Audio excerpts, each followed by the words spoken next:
Welcome to Gluten Freedom Project. My name is Jessica, and today we're going to learn how to peel and cut a butternut squash.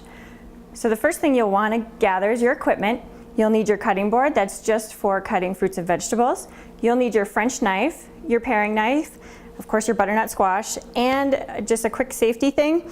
If you have a dish towel, because you can see how my cutting board is kind of sliding all over, if you just wet that really quick, fan it out, put it underneath your cutting board, it's more stable for you. So the first thing we'll want to do is just rinse off your butternut squash.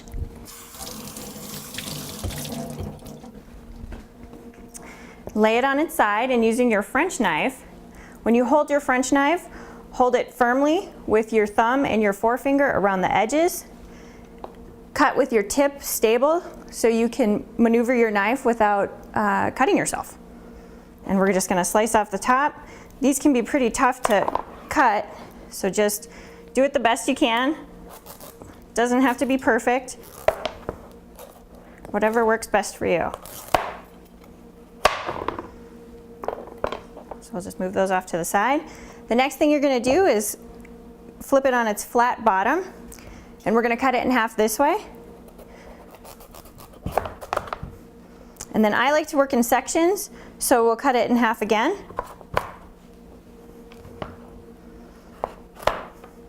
And then we're going to get rid of all the seeds that are on the inside. Okay, so your next step is just take a good old-fashioned spoon, and we're going to scoop out all the seeds just into a separate bowl or the trash can.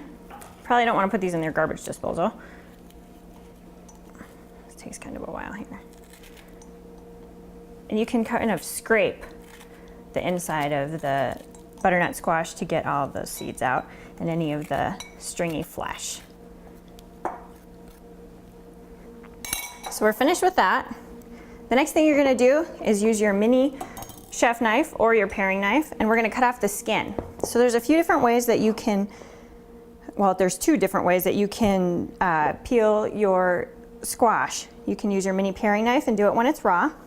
The other thing that you can do is cut it in half and seed it, just like we did a few minutes ago. And you can roast it in a pan of water for 30 minutes, and then the skin will just peel right off. You probably want to do that with an acorn squash just because of all the ridges. It's extremely hard to cut all that skin off because of the ridges.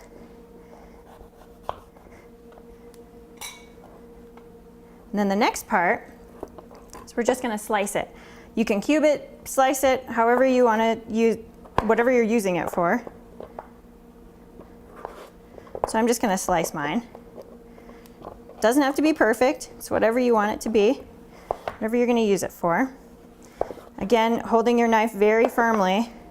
And when you slice items, you want to hold onto your food with your fingers in. You don't want your fingers to be out because it increases the risk for cutting yourself.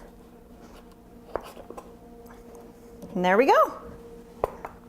Butternut squash is cut.